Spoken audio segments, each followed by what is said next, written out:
एक हमारे दोस्त ने क्वेश्चन किया है कि काफ़ी इम्पोर्टेंट है, ये टॉपिक काफ़ी इम्पोर्टेंट होने वाला है। वीडियो को थोड़ा सा छोटा सा होने वाला है, वीडियो को पूरा देखिए। इससे पहले ऑलरेडी मैं इस टॉपिक पर वीडियो बना चुका हूँ। होता क्या है कि इंडोर, उनका कहना है कि आप देख सकते हैं क्वेश्चन, कि उनका कहना है कि सिस्टम ऑफ करने के बाद, यानी कि जब हम एसी को ऑफ कर देते हैं तो उसमें से कुछ सरसराहट की आवाज़ आती है। अब बताइए, जब एसी बंद है उसके बाद भी सरसराहट की आवाज़ कहाँ से आ सकती है, क्यों आएगी, इसको समझिए। तो दिमाग थोड़ा सा लगाएंगे तो आसानी से आप समझ पाएंगे। इसमें बहुत बड़ा फॉल्ट नहीं है, छोटा सा एक फॉल्ट है जो कि बहुत ही आसानी से आप समझ पाएंगे। कैसे, इसमें हो क्या रहा है पता है। एसी जब हम बंद कर देते हैं इंडोर रिमोट से, देखिए यहाँ पर एमसीबी से जब बंद करेंगे ना, ये सरसराहट की आवाज़ नहीं आएगी, क्योंकि पूरा एसी, जाहिर सी बात है एसी बंद हो जाएगा पूरा, तो सरसराहट या फिर इस उसमें गनगनाहट को साउंड, एयर का साउंड कुछ भी नहीं आएगा जब सिस्टम बंद होगा तो। लेकिन क्यों आ रहा है इसको समझिए। कंप्लीट छोटा सा वीडियो होने वाला है। उससे पहले मैं बताना चाहूँगा कि चैनल को सब्सक्राइब नहीं किया है तो चैनल को सब्सक्राइब कर लें और बेल आइकन को प्रेस करके ऑल पर क्लिक कर लें, ताकि जितनी भी वीडियो मैं बनाऊँ आपको सबसे पहले नोटिफिकेशन मिल पाए और वीडियो को देख पाएँ सबसे पहले।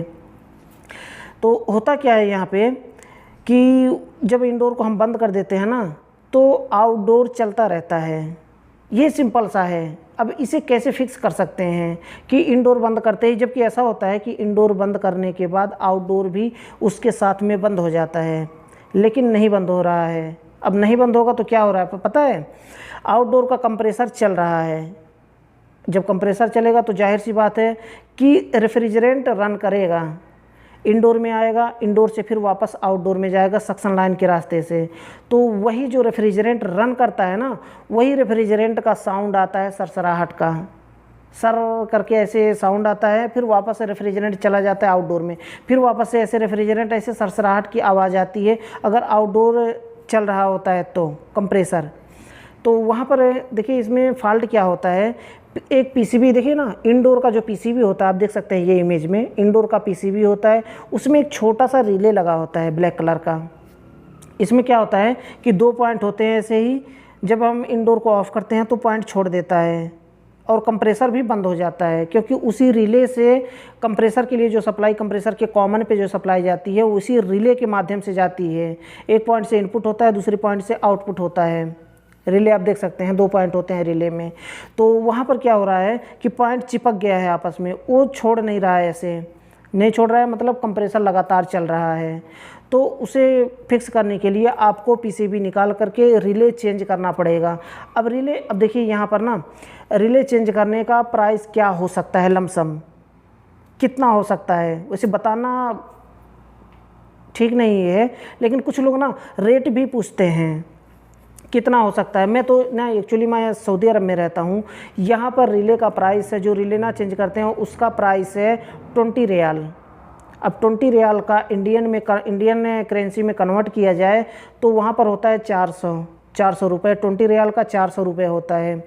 तो हो सकता है कि वहाँ पर चेंज करने के लिए 500 या फिर 600 चार्ज कर सकते हों, लेकिन अगर आप टेक्नीशियन हैं, टेक्नीशियन के लिए ये काफ़ी अच्छा है कि आप